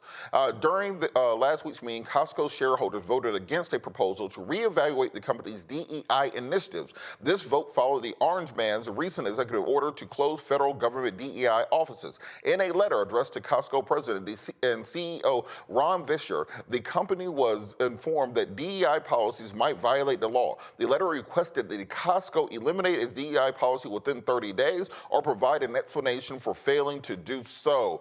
So, Dr. Dixon, we see that this is a full court press. They don't simply want to eliminate diversity in the federal government. That's just step one. They want to eliminate diversity programs in corporations. We already saw the Supreme Court struck down diversity in universities. Where do you think the logical end to this is with these attacks? We're always seeing companies like John Deere, Target, McDonald's, Walmart scaling back or destroying their DEI programs. Where do you think this ends? So I don't know if that's a good question to ask me, because I've been studying these white Christian devils for a long time. And I know that it's on their radar for violence in our communities against Black people specifically. They're creating the framework. They're creating the arguments. They're creating a new level of dehumanizing Black people. They are regarding all of us as rapists and degenerates, just like they are doing to the immigrants. So if you ask me, the logical endpoint for this is that there is a segment of MAGA that won't be satisfied until they have us back in the position of oppression, outright oppression, not just economic, not just spiritual or emotional, but outright oppression. That's what they're doing. And they're making it evident that they don't care about the separation of the federal government and the state government, or even the markets. They don't even recognize the markets of capitalism. They're trying to constrain Costco from doing what it has a right to do. And they're trying to put pressure on through force. And so they don't want any resistance of any kind. They can't have any outlier. So I'm sure they're going to go after Ben and Jerry's next. Why? Because they are totalitarian. What does that mean? They absolutely don't expect anyone to get out of line. And if you dare step out of line, they will use all the force of the federal government, even to the point I believe that they will use literal force of the military to do whatever they have to do to keep people in line. That's if we allow it. That's if people kowtow, if people start backing down and people start showing that they don't have any spine right now, at this moment, while we still have some laws left. If Costco folds like Google folded and decided to name the Gulf of Mexico, the Gulf of America, if more corporations begin to fold out of cowardice, then we will see fascism is here much sooner than we thought it would ever get here. And Mustafa, on that point, you know, we back in 2020, all these corporations had all those ad campaigns after we burned up a bunch of cities, and they said, well, we love y'all Black folks. You know, we're going to invest $20 billion into equality. You saw all the commercials where on the happy Black people. Every commercial you see now has a Black woman and a happy white man sitting on the couch eating Cheerios all the time. You know, they said that they really loved us as a people. Everybody remembers that, right? And now, as soon as they get the opportunity, as soon as the money special interests are behind it, as soon as Donald Trump has his inauguration with a literal row of billionaires, Elon Musk, $400 billion. Jeff Bezos, $270 billion. Mark Zuckerberg, $200 billion. The dude from Google, the dude from TikTok, trillions of dollars standing right there. And they were sending a very clear message to every corporation in America. You do not have the money to compete with us. The federal government is the largest consumer in the world market. So the federal government simply says, we're going to stop using Ford vehicles as our fleet vehicles, and we're going to use Teslas as our fleet vehicles. Ford will be bankrupt tomorrow. They would have absolutely no ability to replace all those Explorers that you see the federal government using and replacing those orders. So corporations, in large part, have to bend backwards, have to turn over when it comes to these large corporations or the federal government and these billionaire individuals who have that power. So with that, in the future, the next time they come back and they're scared and they say, Black folks, we love you again, How can we parse out and make sure we're making true demands, that we're not simply, as we did in 2020, saying, well, we believe you, we trust you, we think you're going to make those changes? Because what we saw was executive orders, we saw empty pledges and promises, we saw very little pull-through on it. Never got the George Floyd Justice of Policing Act, never got the Tyree Nichols duty to intervene at. We never saw those hundreds of millions of dollars promised by those corporations to invest in our communities. What we got was a nice press release and maybe Jay-Z controlling the halftime show at the Super Bowl. How can we actually make sure we're getting tangibles out of these fights? Well, as was said, you tearing it up, brother. But, James Baldwin once said that I can't believe what you say because I see what you do. So when folks were making those pledges in relationship to our dear brother George Floyd being murdered, all you had to do was pull the veneer back, and you saw that there was no real sets of resources that were there and no transformative actions in relationship to the policies that they were moving forward on. And if you dug a little bit deeper, you would have saw that very few of them made any significant moves in relationship to black contracting or brown contracting. That would pretty much gave you the clear idea. But what do we do in this moment? For one, we have to buttress those institutions, those entities that are trying their best to stand with us as an ally. Because if we don't, then we know that others are going to continue to place pressure on them. Here's the interesting thing. This is how easy it is for them to move away from whether it's diversity, equity, and inclusion, or just doing the right thing in relationship to black communities, that you have not seen any major boycotts from the right side of the equation on these entities. So they very easily move away from the positionings that they said that they were serious about and the love that they said they had for our community. And I don't think most people pay enough attention to that. Second part is that we have to make sure, whether it's Costco or whether it's a number of others that have still sort of held their ground, then we got to make sure that we're also utilizing our dollars to make sure that folks know that we're serious, and we got to make sure that we're continuing to raise our voices and tell the stories that are necessary. Because if we don't do all of those things, and then we have to make sure, as we are deciding when we're going to give folks our vote in the midterm, which will be here in the blink of an eye, that we've got to make sure that if politicians are asking for our vote, then we have to have our own agenda. You used to have the contract with Black America or covenant with Black America.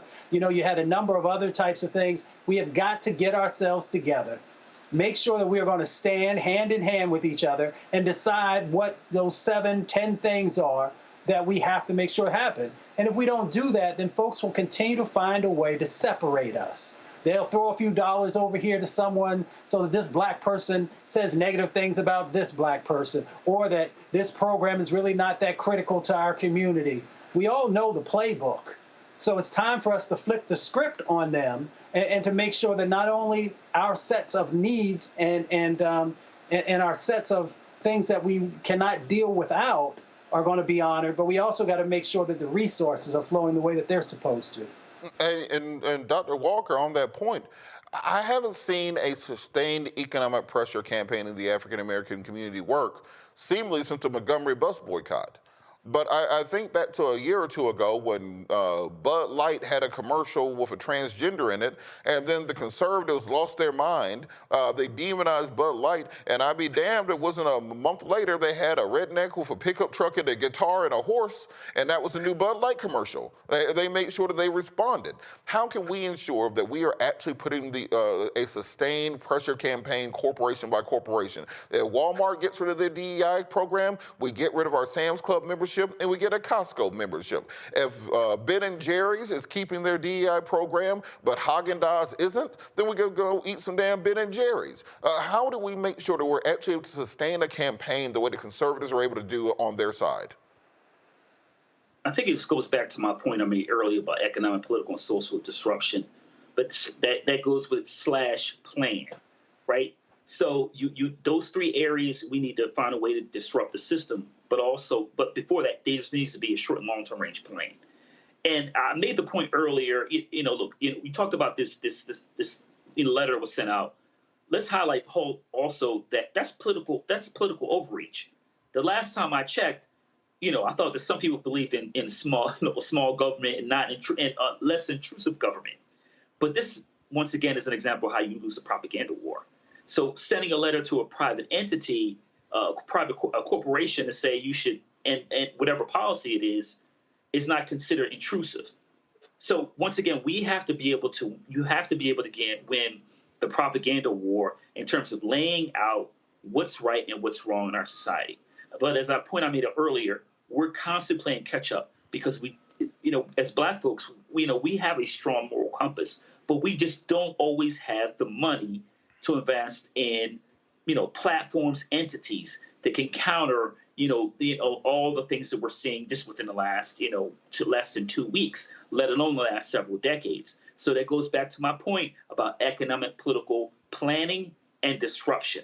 That, in my opinion, that's the only option. Mustafa talked about the contract with America, Covenant of America. There are various, ways in which we've gotten together collectively as a community to say specifically this is what we need to do. So in order to have a boycott work like the Montgomery bus boycott, you have to first of all have a plan, understand that it's going to be some disruption, and understand that it's going to make you feel uncomfortable as well as others throughout the country. So, there's certain things you won't be able to do. Are folks committed to, once again, not only making others uncomfortable, but you being uncomfortable for a period of time? And Dr. Dixon, when we're looking at these corporations that are now behind Trump, we're looking at that billionaires row that was behind Trump. Literally the entirety of modern communication was standing there behind Trump. You can't, Trump's being supported by Twitter, Facebook, Instagram, WhatsApp, TikTok, Google, go down the line. Anything that allows you to communicate in the 21st century is being supported by the MAGA movement. There's no longer truly an alternative way to disseminate and get information. If you are a social media influencer and you make videos on YouTube, that's Google, that's supporting Trump. If you're on TikTok, that's supporting Trump. If you're on Instagram, Facebook, that's supporting Trump. And we now live in a generation where people want change without sacrifice. They think that they can sit home comfortably in their underwear and say, well, I changed my profile picture to all black for Trayvon, and that's all that I need to do to be part of the movement. Black Lives Matter now. But they don't follow that through with going and running for state's attorney, going and being on your monitoring trials at your courthouse, working with police to do the things necessary to create those reforms. And when people don't have this sense of actually being in pain, because remember those Montgomery bus boycotters, they ain't have no Twitter, they ain't have no text messages, they had shoe leather. People walked to work, people carpooled, people worked together for nearly 2 years in order to push that thing through.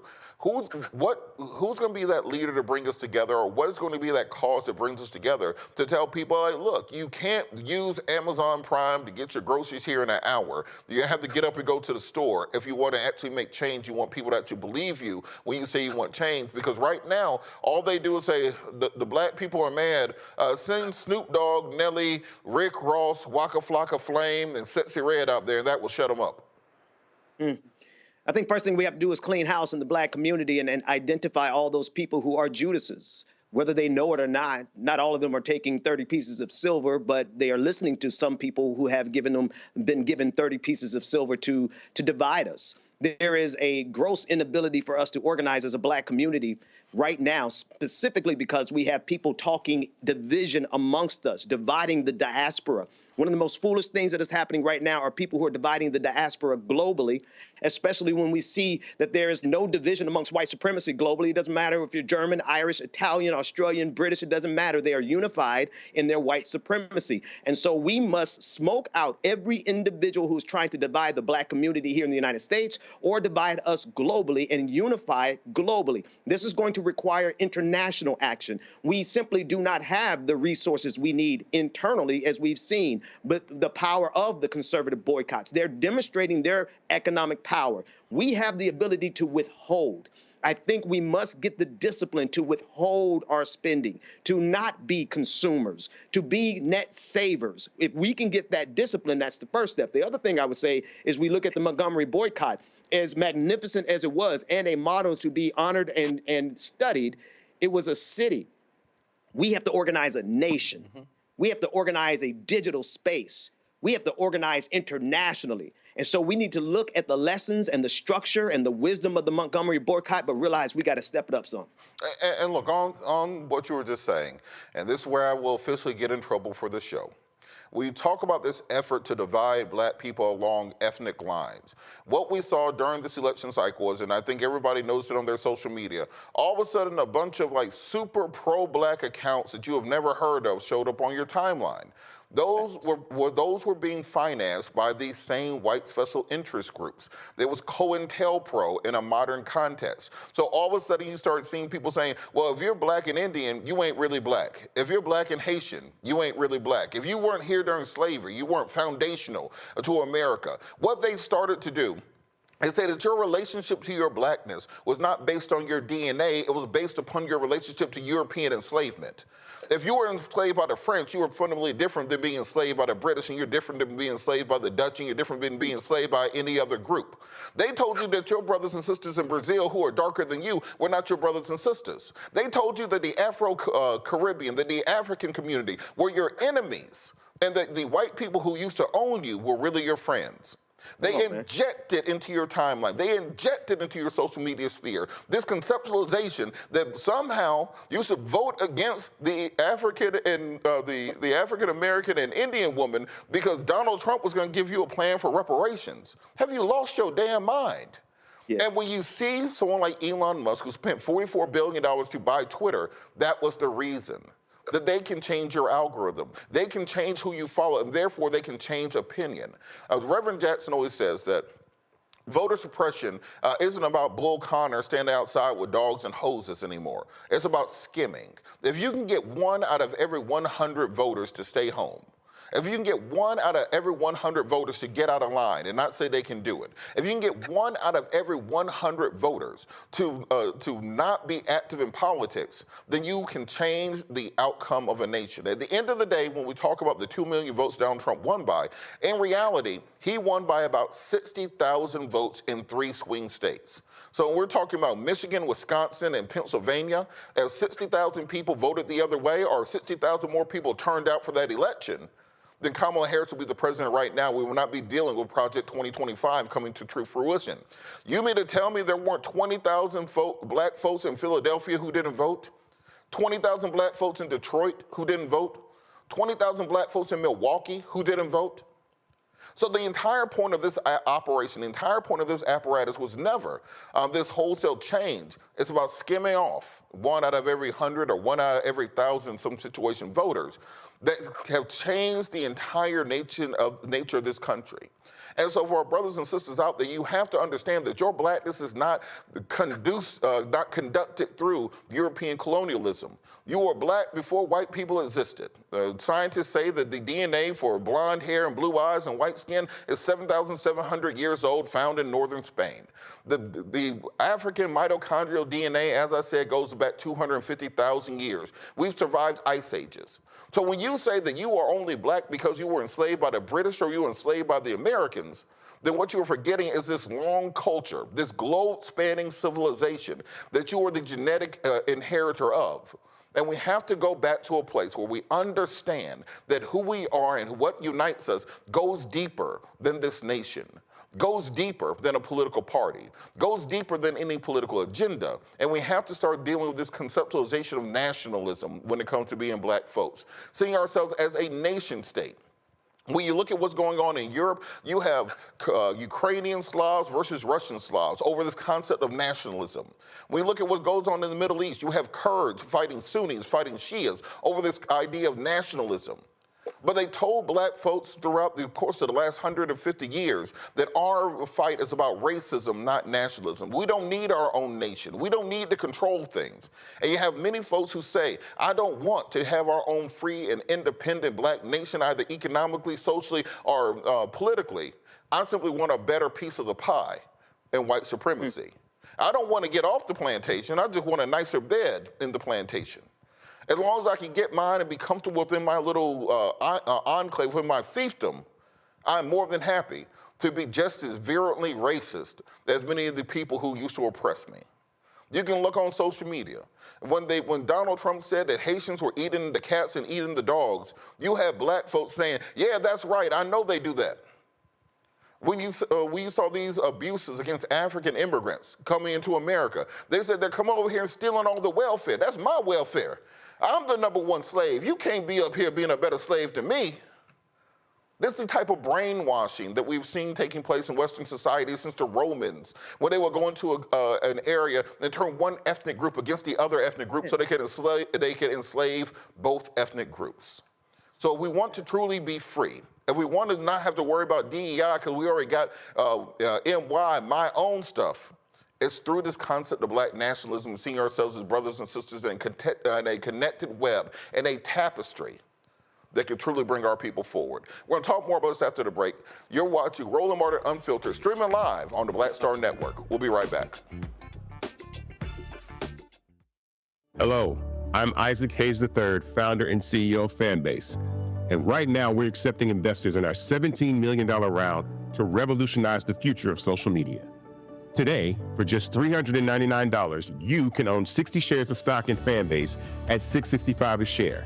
Go to startengine.com/fanbase and invest today. While the big platforms have grown too massive and disconnected from their users, Fanbase is building a platform where creators and users truly come first. We've already raised $4.8 million from everyday investors who believe in this vision, and now you can join them. This is your chance to invest in a social media tech company with over 1 million users that is disrupting media by allowing anyone to reach all of their following and monetize their content from day one. The market is changing, big platforms are failing to serve their users, and Fanbase is stepping up to fill the gap. Don't wait until it's too late. Invest now. Invest for yourself and your future. Go to startengine.com/fanbase and own the future of social media.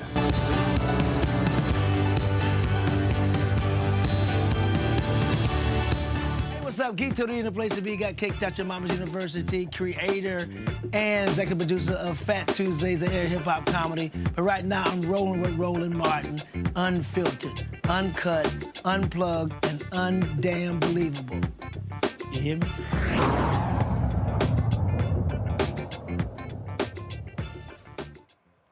Today, a Georgia jury deciding fate of the prosecutor who decided not to bring charges against the white men who fatally shot Ahmaud Arbery heard opening statements in her criminal trial. For those of you who do not remember, Ahmaud Arbery was the black jogger down in Brunswick, Georgia, who was shot and killed by the Michaels in their neighborhood after they claimed that he broke into a house under construction and tried to steal construction materials, and therefore they had to chase him down in a pickup truck and kill that individual. We heard testimony today with regards to Jackie Johnson, who was the prosecutor in that case. And to break it down a little bit, for people who don't remember the details of the Ahmaud Arbery case, after he was initially killed, it was ruled to be in self-defense. The prosecutor failed to bring charges against the individuals. The family kept fighting. The case was eventually moved to another prosecutor who didn't bring charges. Because of outside pressure from groups like Georgia NAACP, the Rainbow Push Coalition, other human rights organizations, it made its way to the Georgia Attorney General, who then brought charges in the case. And as a result of that, we finally saw justice for Ahmaud Arbery. But Jackie Johnson, who was the prosecutor in the case initially, she is now on trial for essentially obstructing justice in that case. I want to bring the panel in on this. Mustafa, do you think this is an opportunity where we might actually finally see justice? Because we're in a place right now as a people where we're not getting a lot of wins. Would this be a win, seeing this prosecutor brought to justice for essentially trying to cover up this murder? Well, it would be a win. It would be a small step in the right direction. Of course, you had mentioned also there was another prosecutor. I can't remember what happened in relationship to that particular individual. I mean, it also sends a message across the country, right? Do certain lives matter than others? Is justice only as much as you can afford or as much privilege as you have? So we'll have to see how it plays out. But I'm hoping that folks actually do the right thing in relationship to this particular case. Well, Johnson, and she's accused of protecting Greg McMichael and his adult son Travis McMichael by instructing Glenn County police officers on the day of the shooting to not to arrest Travis McMichael. The McMichaels and William Roddy Bryant were convicted on both state and federal charges for Ahmaud Arbery's murder and are currently serving life sentences. Dr. Dixon, We see this happening so often with African Americans, where they don't get the type of national attention that Ahmaud Arbery was able to garner, where they're not able to really bring these issues to national light. And now with the diminution of the Justice Department, the fact that we are moving to a place where the Civil Rights Division no longer will have the teeth to be able to fight these things, where do you think we would go from here for cases like this in the future? I think so long as Donald Trump is in power, we're in a position where we won't get this type of justice, because we see the states are more than happy to fall in line with whatever Donald Trump says. So on the federal civil rights level or on state prosecution cases, I fear that we're not going to get much, if any, justice. Now, does that mean we don't fight for it? Absolutely not. We always fight for it. We always pursue it. I would say also something else. I think Black folks really need a pause and really consider, not out of fear, nobody's scared of these devils, but we need to be wise and realize that they are on a hunting spree. If you consider the type of murders that are happening in the state of Mississippi that have gone unanswered, when you think about the various murders across the Southeast in general, the lynchings that have occurred in the last 5 years alone that have gone unanswered, it's almost to the point where there is a game where white people are trying to see if they can get away with murder. And the sad reality is so many times they are able to, and that's going to only be exacerbated more because of Donald Trump. And so this is what I'm going to say is not out of fear, it's out of wisdom. Watch where you're going. Watch your six. Look after each other. Don't trust these people. For the love of God, stop trusting them and thinking that they are your friends. They are demonstrating to you in real time their willingness to destroy their own lives for the sake of their white supremacy. They're going to be hurt the most by Donald Trump's policies, but they're going to thank him for it. Why? Because they would rather hurt themselves if they have an opportunity to hurt us. Why would we put our lives in their hands and trust them when we go out and we go different places? And Dr. Walker, one of the big victories that we had during the Civil Rights Movement was this idea of having a federal backstop against local racial discrimination. That when we were able to push through the Civil Rights Act, voting rights of civil rights in 64, voting rights in 65, public accommodation in 68, fair housing, Title VII, Title IX, to establish the executive order in 1965 that actually gave some teeth to the Civil Rights Act of 1866. We saw that when we were discriminated against in the local jurisdiction, if you were the victim of police brutality, if you were Emmett Till, if you were Cheney, Grutter, along the lines, you could call in the federal government, you could call in Bobby Kennedy, and they would prosecute the local prosecutors and bring justice. We saw this under Christian Clark in the Justice Department. We saw this under the Obama Justice Department. But now that appears to be gone, and it seems that they are changing these policies where they may be gone forever. So where do we go from here, as Dr. King would say? Are we going to chaos our community? Where do the new lines go in this fight for justice? And what do we simply say, as Brother Dixon said, that we just have to keep to ourselves and watch ourselves, or are there actually any kind of legal solutions we can have that will protect our boys, our young men and our young boys? I'm thinking of Deacons of Defense from decades ago, right? You know, you had people in our own community that made sure that, you know, if someone came in the community and was looking to harm someone, that we were prepared to make sure that didn't happen. And I think that we need to have a broader conversation about when people don't see your humanity. And you can't, it's almost impossible to solve that issue. And listen, this is a more complex conversation when you have in a very different time. Several weeks, days of conversation. Also, when I think we need to really, when it comes to this particular case, we need to have a really deep conversation about Black bodies and justice in America. So she should be thrown in jail for obstructing justice. But is that justice? Lynching, in terms of members of the Black community, particularly Black men, has been going on for centuries. And how we are still dealing with that today. So what does that mean for what it means to be an American and to be Black and a male, and particularly in this situation? So I think, once again, we need to really have a really important conversation about, when it comes to destruction of Black bodies and justice. And we don't have enough time to discuss that. But I think we really, as a community, reflect on that, because I don't see this as justice. A life was lost. And I know the other, individuals responsible for this murder are in jail for life. But in my opinion, is that justice, considering we've been dealing with these kind of lynchings for years? And I think we need to talk about that. Absolutely. And when Mustafa, I'm reminded of Dave Chappelle and his seminal work, Killing Him Softly, where he made this joke that police could shoot a black person, all they had to do was sprinkle some crack on them, and everybody will believe that they were a criminal. And that's very similar to what we saw in this Ahmaud Arbery case, where all these individuals had to do was say, well, you know, he was violent, he attacked us, and everybody believed them, even though there was video of them doing it. If their friend Roddy Bryant hadn't filmed the entire altercation, they would not have been convicted in this case. So if you're back in the early or mid-2010s, early 2020s, I gave a lot of speeches to high school boys and to youth groups telling them, oh, this is what you need to do when you're interacting with cops. You know, keep your head up, make eye contact, say yes sir, no sir, have your pants pulled up, do all this. And I stopped doing that, because we do not need to prove our humanity to anybody. I don't deserve different rights because I can cosplay as the best little white boy possible. I don't need to speak the Queen's English and do a little dance whenever I'm in the presence of a white person to prove that I have basic human rights and basic humanity. I'm no less of a human being if I'm dressed like DMX or if I'm dressed like Carlton Banks. And so I stopped telling these boys to try to prove themselves to white supremacy, because at the end of the day, Emmett Till wasn't wearing saggy pants and a hoodie when they decided to kill him. So when it comes to how we educate our communities, how we educate this next generation to be in a realistic, and I put my emphasis on realistic, situation as we're looking at right now, where there's no consent decrees, where Donald Trump is saying, I will pardon officers and give you complete immunity, where there's a movement at foot to pardon Derek Chauvin for killing George Floyd, and that will more than likely happen before the end of the Trump term. How do we realistically talk to our young men and our young boys about how they interact in the current political situation? Well, I think the political situation may be slightly different than what's actually going on, you know, in the street or in the country on dirt roads.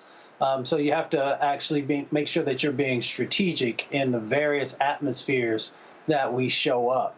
So what I teach my nephews and my godsons, is that each situation can require a different skill set. And you have to be able to make a decision about what is going to be most beneficial for you in that particular thing. That doesn't mean that you are less than a man, but it does mean that you have to be able to evaluate where you are.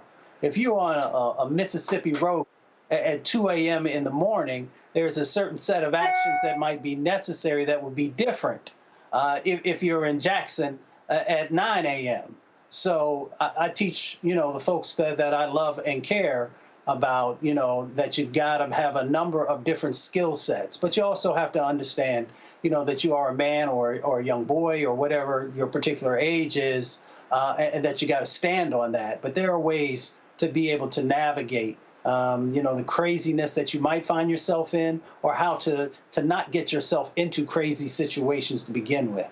Absolutely. And look, for our young men, there's a balancing act. I'm not saying you got to get out there dressed like Bill Bojangles and start soft shoeing whenever somebody asks you a question, but you also, don't be antagonistic. Don't make things worse. And let's find a balance in the middle. All right, we're going to keep this conversation going after the break. You're watching Roland Martin Unfiltered, streaming live on the Black Star Network. We'll be right back.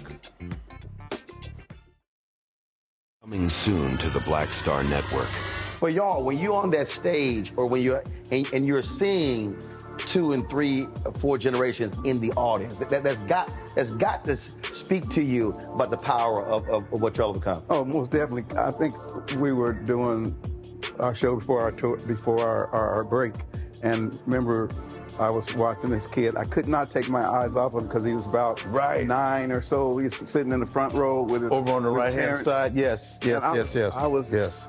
I was amazed that this kid knew everything, and I was like tripping to see how many songs this kid actually knew. And he knew them all. And he knew them all. We had to go over there and bring him on stage and take a picture with him, at the end of the show and stuff, because it was just that amazing. It's like, this is crazy. The music travels everywhere, like what Philip was saying, seeing this young kid, then you hear our songs on commercials, cold commercials. Then you have the younger ones that hear our music in animation.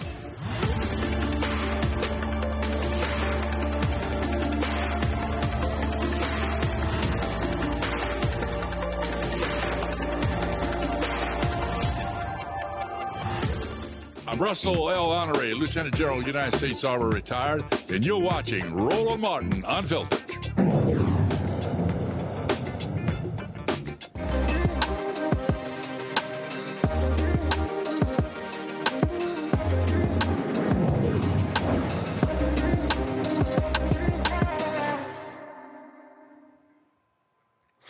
One woman's journey with sensitive skin challenges led her to create a line of deodorants and skincare essentials she could use. Regular products irritated Nikki Jack's inflammatory skin condition.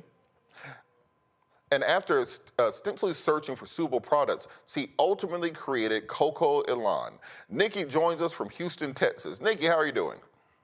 I'm good. How are you? I am outstanding. So tell us about this journey, because I think many of us, we grew up, particularly if you're, I'm 40, so in the 80s, we didn't have all these black kind of detailed products. You know, you were using Brill cream and whatever the hell they gave you in the store, and that's just kind of what you had. Your hands be all dry, all ashy because you're using Dove soap, etc. Talk about what inspired you to come on this journey. Right. So in my 20s, I was diagnosed with a condition called hidradenitis suppurativa, or HS for short. And what that is you get reoccurring boils or lumps under your skin, and it usually occurs in like high friction areas. So your groin area, under your breast, and under your arms. And so to decrease the flares that I would get, my physician actually recommended that I switch from using an antiperspirant. At that time, I was using Clinical Strength Secret to a more natural deodorant. And I don't know if you've ever been on a natural deodorant journey, but it's really hard to find one that is effective on odor. So I decided, you know what, if I have to use this, I'm going to have to create my own solution. And so that's how my company was born. No, you're not joking about that. I tried doing the Toms of Maine one time when I was in my earthy.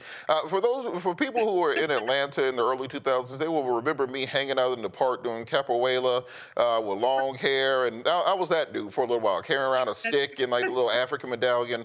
Things change, but that stuff don't work at all. So can you kind of talk about why it's important for African Americans to have these sorts of products that are really specifically built for us, for our skin, for our DNA, for our communities?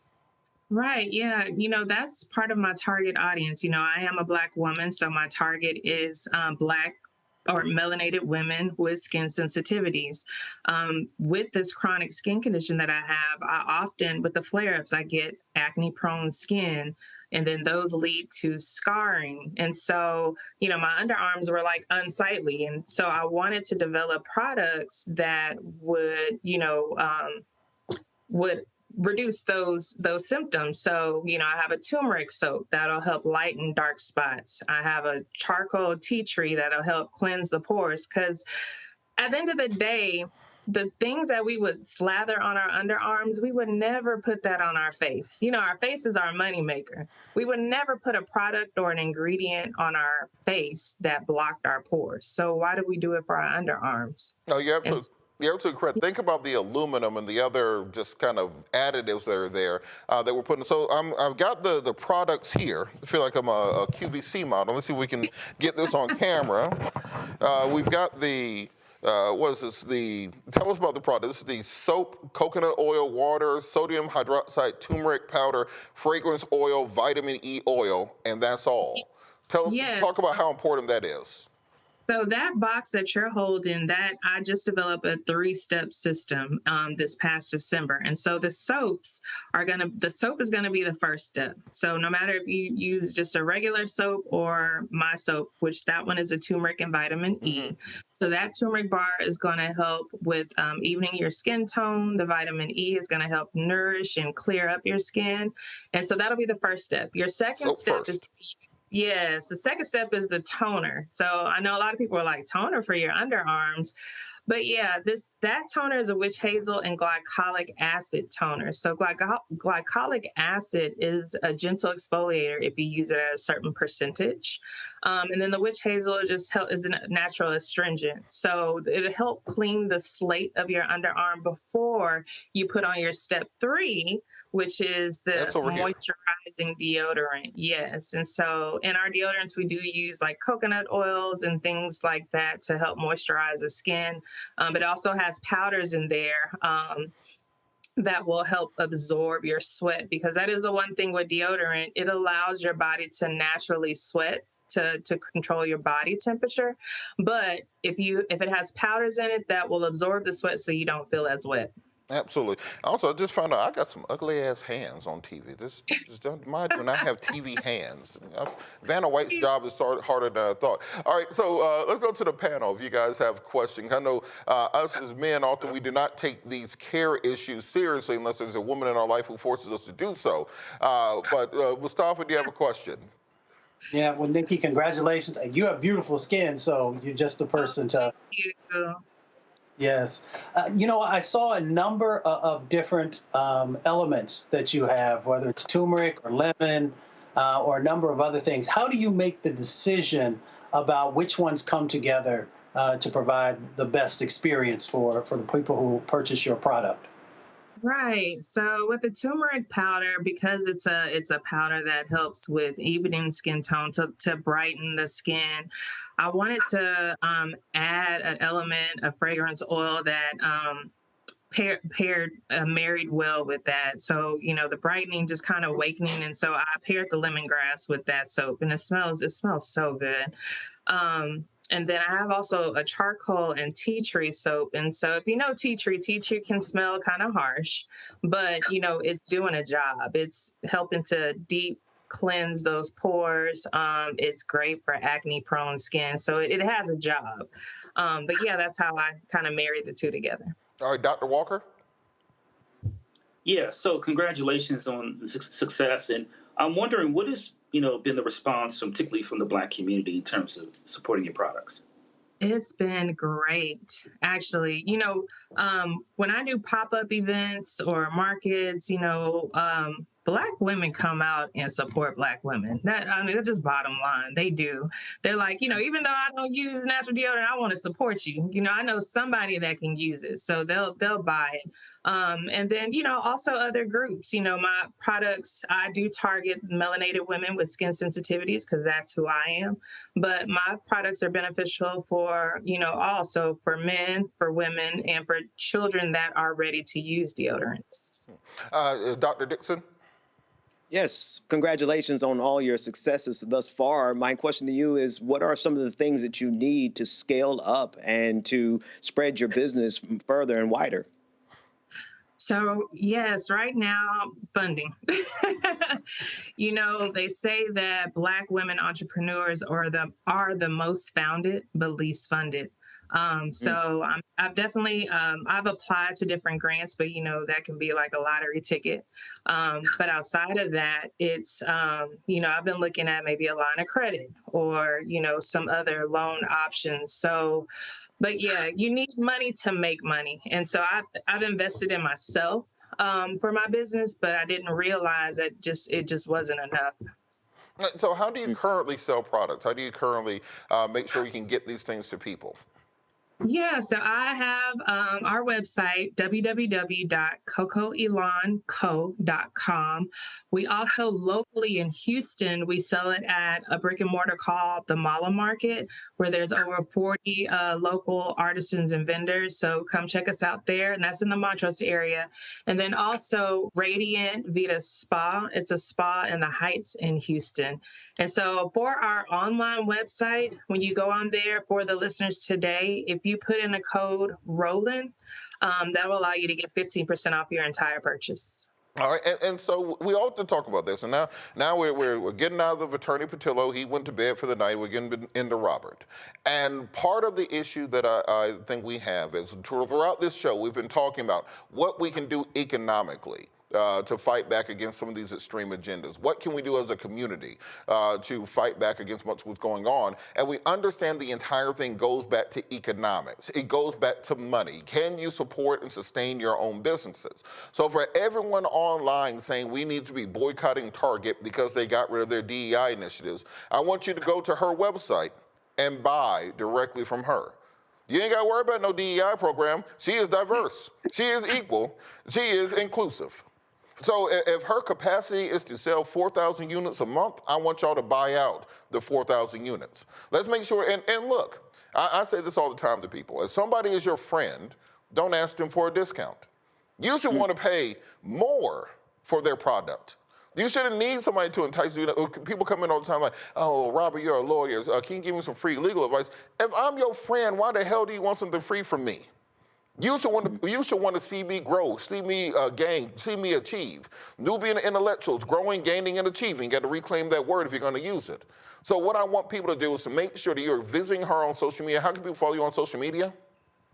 Yeah, on social media, my handle for Instagram is shop Coco Elan. So go on there. That's usually where I put my promos, upcoming events, things of that nature. But yes, go on there and follow me. Yeah, I would love to have you. And look, I want you not just to follow her. I want you not just to buy the product. I want you to buy the product. I want you to take pictures and put it online. I want you to leave reviews on every site possible. I want you to make videos talking about how well this product works. If you can do that for everything else under the sun, you can do it for your own community. Thank you so much. Give us that contact information one more time before we're out of time.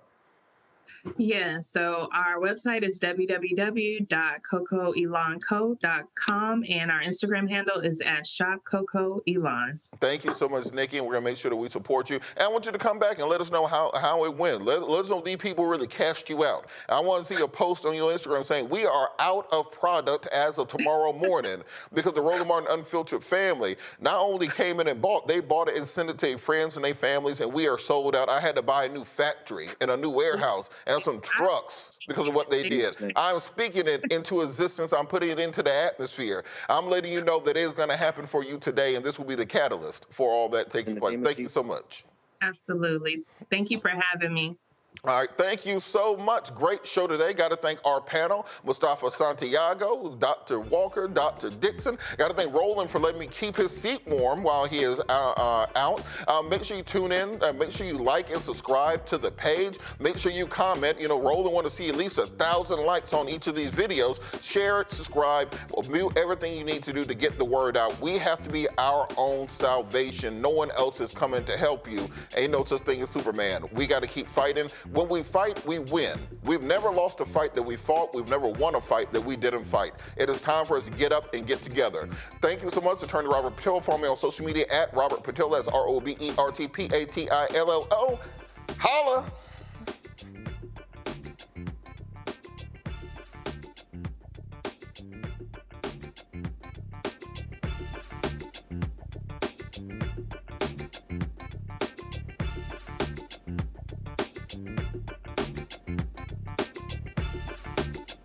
Black Star Network is here. Oh, no punches! I'm real revolutionary right now. Thank you for being the voice of Black America. All momentum we have now, we have to keep this going. The video looks phenomenal. See, there's a difference between Black Star Network and Black-owned media and something like CNN. You can't be Black-owned media and be scared. It's time to be smart. Bring your eyeballs home. You dig?